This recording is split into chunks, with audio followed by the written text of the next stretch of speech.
Hey guys, welcome to Off the Great Wall. It's Mikey. It's Danny.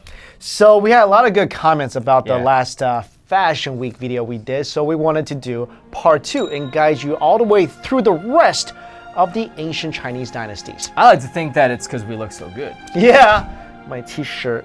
Anyway, we last left off at the glorious Tang Dynasty. So let's travel a bit further ahead to the Song Dynasty. This was a time of conservative moral values, when simplicity trumped opulence and flamboyance. Quite the 180 from the fabulous Tang Dynasty.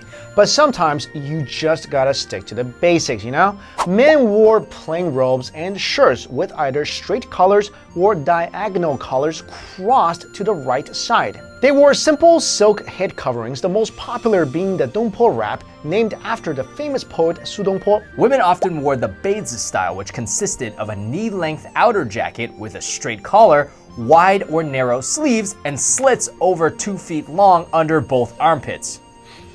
Armpits. I hope they had deodorant back in the old days. Grand sleeves were also popular for those with high social status and were worn with a long skirt, a colorful silk shawl, and a hanging jade piece. Song Dynasty skirts were inherited from the Tang Dynasty and came in many styles, including the tulip skirt, which was dyed with tulip grass and kept the flower's fragrance. And the 100-pleated skirt, which had pleats all over and then tiny folds between those pleats. But now we put those pretty skirts on hold as the Mongols are attacking.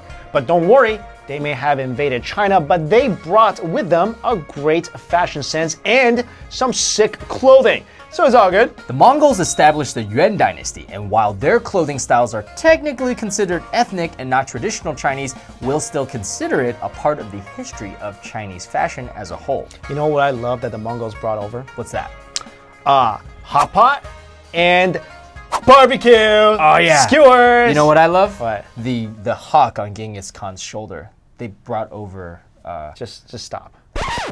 Joseon dresses, which combined Han and Mongol culture, were popular for all social classes and could be made from a variety of materials. The Mongols also had a thing for horses, but you couldn't really go galloping dramatically across the plain on horseback with a long billowing skirt that just spells trouble. So instead, many people wore the bijian or panzidawu, a double-sided leather coat with no collar or sleeves that was shorter in the front. With the bijian, you could ride horseback and hunt in style.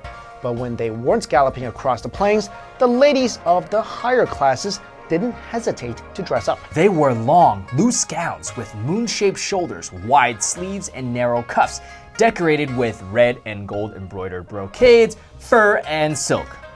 Aristocrats who were Mongolians also liked to wear leather, marten, and sheepskin coats and hats. Nice. After the fall of the Mongols, we find ourselves in the Ming Dynasty, which took fashion advice from the dynasties of the past, the Zhou, Han, Tang, and Song. This dynasty's elaborate clothing system, which outlined styles for formal and daily wear for all different social classes, took over 20 years to fully develop.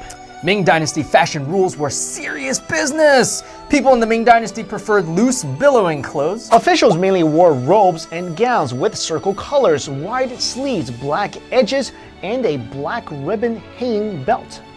Gowns had square embroidery on the front and back with patterns that varied by social class. Civil officials wore embroidered birds, while military officials wore embroidered mammals. And the emperor wore the dragon. Of course. Ordinary men didn't get pretty animals on their clothes. Unfortunately, they wore plain, straight, long gowns and Taoist gowns. And of course, no outfit is complete without accessories. Men could choose from several dozen styles of headdresses. Dude, I love accessories. I know you do. Too much. Meanwhile, the ladies of the court wore big sleeves, short tops, decorated crowns, and long shawls with phoenix and flower decorations and gold or jade hangings. So basically, all the top dogs got to flaunt animal stitchings on their clothes.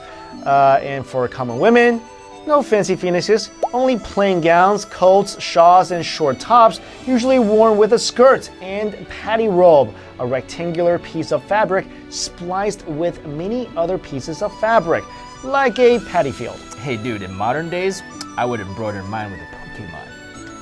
Yeah, you would. Yeah, I would. Yeah, that's not cool. Okay. Ming Dynasty skirts were often pleated, light-colored, and simple, at least in the beginning. But enough is never enough when it comes to glitz and glamour. So while early skirts only had embroidered designs on the bottom 2 inches, later skirts were much more highly decorated. Finally, we reached the Qin Dynasty, which is when the Manchurians took over China. So Qin Dynasty fashion technically isn't a part of Han clothing, but we couldn't bring ourselves to leave it out. So here we go. About the Qin Dynasty, probably the most recognizable style is the hairstyle of the men, where they shave the front part of the head and have a little ponytail in the back. A big ponytail. Yeah, and then like there's one guy, I saw a movie, he trained his ponytail to be like a whip. Oh, I've seen that. He was like whipping people with it, and he was called God Whip. The Chinese adopted Manchurian style clothing, which was characterized by a rectangular waistless silhouette, short narrow sleeves, saddle-shaped collars, plate buttons, and embroidered designs. And of course, one of the most well-known traditional garments is the qipao. But it might surprise you to know that this is actually a Manchurian invention. Can I just say, qipao is one of my favorite like outfits for females. High five. I love it. This looks so beautiful. The name comes from the Qi people, another name for the Manchurians. Manchu rulers organized their people into banners or qi and called them banner people or qiren. So their dress came to be known as the banner dress qipao. Manchurian ladies were also well known for their shoes. Ladies, you think your high heels are a pain? Check out these crazy heels. The Manchu flower pot shoes or horse hoof shoes had 4-inch high raised soles, not at the end where the heel is, but at the center of the shoes. These shoes made the ladies look taller and more slender. Imagine like if you're wearing these shoes and someone was chasing you.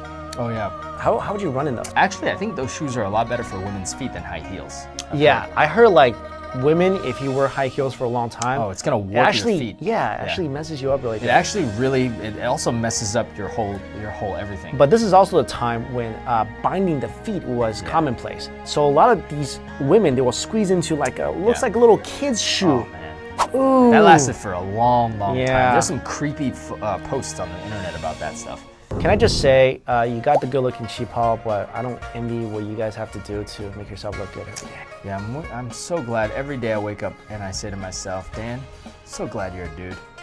Yeah, I say that every time I'm at an event or at a conference or a concert when the line out of ladies' bathroom is a mile long and I go to the men's bathroom. That's right. Just walk right in. Yep. Yeah, we should do a video about how awesome it is to be a dude. Yeah! No, All right, let's not do we that. love our lady viewers. You guys are awesome. Anyway, guys, thanks so much for watching. Let us know if you like this video.